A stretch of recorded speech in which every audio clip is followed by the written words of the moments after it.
1919 সালে প্রতিষ্ঠিত হয়েছে এবং জন্মলগ্ন থেকে এটা শহীদ প্রেসিডেন্ট জিয়াউর রহমানের নামে প্রতিষ্ঠিত।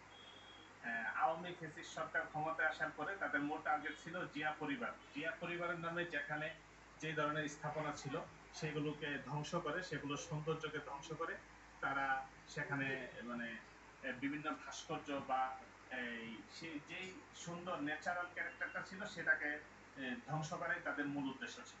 তারই ধারাবাহিকতায় শহীদ জিয়া শিশু পার্ক কেন্দ্র সিং হয়েছে ঢাকার মধ্যে সবচেয়ে সুন্দর একটা ছিল এবং শিশুদের জন্য বিনোদনের সবচেয়ে বড় আশ্রয়কেন্দ্র ছিল। তো আওয়ামী লীগ সরকার 2019 সালে সেটিকে বন্ধ করে দেয় এবং 2021 সালে সেটির নাম পরিবর্তন করে দেয়।